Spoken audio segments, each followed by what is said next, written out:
Gaza में Israel लगातार हमले कर रहा है। गाजा के साथ साथ लेबनान से निपटना भी उसके लिए बड़ा चैलेंज है। लगातार मजम्मत के बावजूद इजराइल नॉर्थ गाजा में रॉकेट से हमले कर रहा है।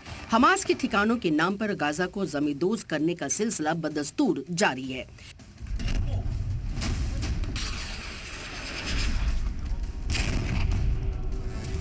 इजरायली हमलों में अब तक गाजा में 10,000 से ज्यादा लोग जाँ बहक हो चुके हैं।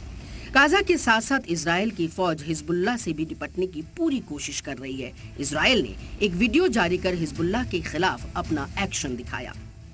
वहीं गाजा पर इजराइल के हमलों के मजम्मल के बावजूद इजरायली पीएम का कहना है कि उनकी जंग जारी रहेगा। वहीं नेतन्याहू ने हमास के हमलों के पीछे ईरान का हाथ बताया है।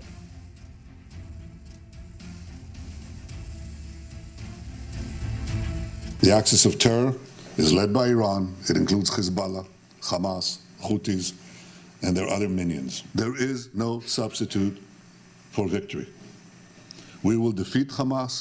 We will dismantle Hamas. दिन हो या रात इजराइल लगातार हिजबुल्लाह और हमास पर हमला कर रहा है।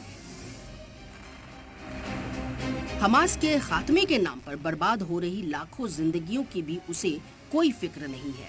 इजराइल डिफेंस फोर्स के टैंक नॉर्थ गाजा में हर उस इमारत को जमींदोज करने पर उतारू है जहां उसे लग रहा है कि ये हमास का बेस है।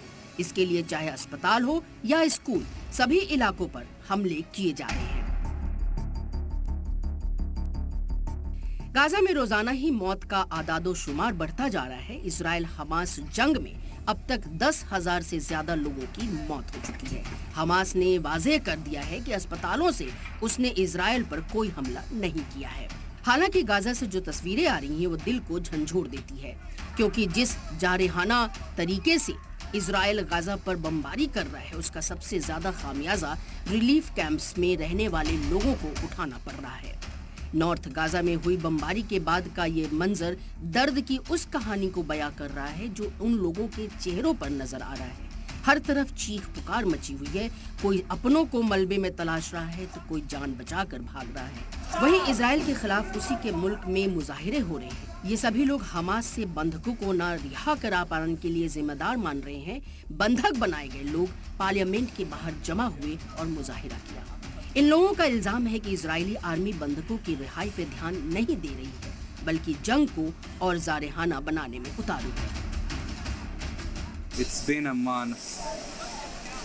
My family, my mother, Shoshan, she is also a grandmother. My sister Adi and her husband Tal, both their children, Naveh, who is 8 years old, and Yael, who we call Yula, who is 3. My aunt Sharon and her daughter Noam, who is 12, are all being held hostage in Gaza by Hamas. इधर UN के general secretary Antonio Guterres ने एक बार फिर 7 अक्टूबर को Israel में हुए हमले की मजम्मत की।